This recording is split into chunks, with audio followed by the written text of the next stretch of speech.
किसी गांव में एक साहूकार रहता था जिसके घर में अन्न, वस्त्र और धन किसी की कोई कमी नहीं थी। परंतु उसकी स्त्री बहुत ही कृपण थी। किसी भिक्षार्थी को कुछ नहीं देती, सारे दिन घर के कामकाज में लगी रहती।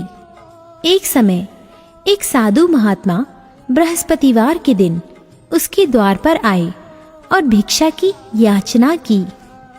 स्त्री उस समय घर के आंगन को लीप रही थी।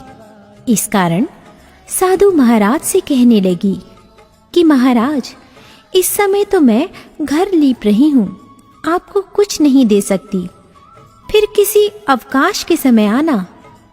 साधु महात्मा खाली हाथ चले गए। कुछ दिन के पश्चात वही साधु महाराज आए, उसी तरह भिक्षा मांगी।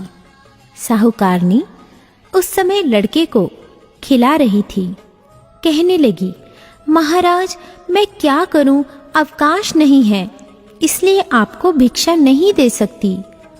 तीसरी बार महात्मा आए तो उसने उन्हें उसी तरह से टालना चाहा, परंतु महात्मा जी कहने लगे कि यदि तुमको बिल्कुल ही अवकाश हो जाए तो मुझको भिक्षा दोगी। साहूकार किसी गांव में एक साहूकार रहता था जिसके घर में अन्न, वस्त्र और धन किसी की कोई कमी नहीं थी। परंतु उसकी स्त्री बहुत ही कृपण थी। किसी भिक्षार्थी को कुछ नहीं देती, सारे दिन घर के कामकाज में लगी रहती। एक समय एक साधु महात्मा बृहस्पतिवार के दिन उसके द्वार पर आए और भिक्षा की याचना की। स्त्री उस समय घर के आंगन को लीप रही थी। इस कारण साधु महाराज से कहने लगी कि महाराज, इस समय तो मैं घर लीप रही हूँ, आपको कुछ नहीं दे सकती, फिर किसी अवकाश के समय आना। साधु महात्मा खाली हाथ चले गए। कुछ दिन के पश्चात वही साधु महाराज आए, उसी तरह भिक्षा मांगी।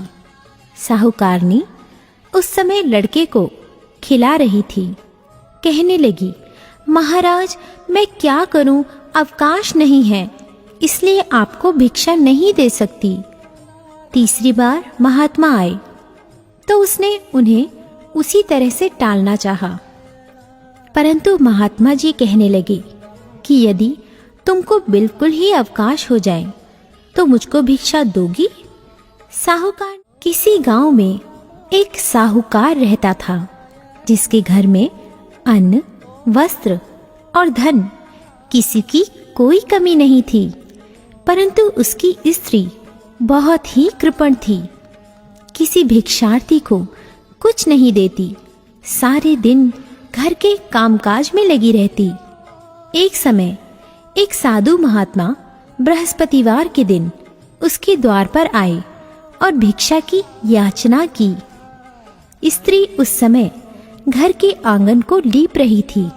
इस कारण साधु महाराज से कहने लगी कि महाराज, इस समय तो मैं घर लीप रही हूँ, आपको कुछ नहीं दे सकती, फिर किसी अवकाश के समय आना। साधु महात्मा खाली हाथ चले गए। कुछ दिन के पश्चात वही साधु महाराज आए, उसी तरह भिक्षा मांगी। साहूकारनी उस समय लड़के को खिला रही थी। कहने लगी, महाराज, मैं क्या करूं, अवकाश नहीं है, इसलिए आपको भिक्षा नहीं दे सकती। तीसरी बार महात्मा आए तो उसने उन्हें उसी तरह से टालना चाहा, परंतु महात्मा जी कहने लगे कि यदि तुमको बिल्कुल ही अवकाश हो जाए तो मुझको भिक्षा दोगी। साहूकार किसी गांव में एक साहूकार रहता था जिसके घर में अन्न, वस्त्र और धन किसी की कोई कमी नहीं थी। परंतु उसकी स्त्री बहुत ही कृपण थी। किसी भिक्षार्थी को कुछ नहीं देती, सारे दिन घर के कामकाज में लगी रहती। एक समय एक साधु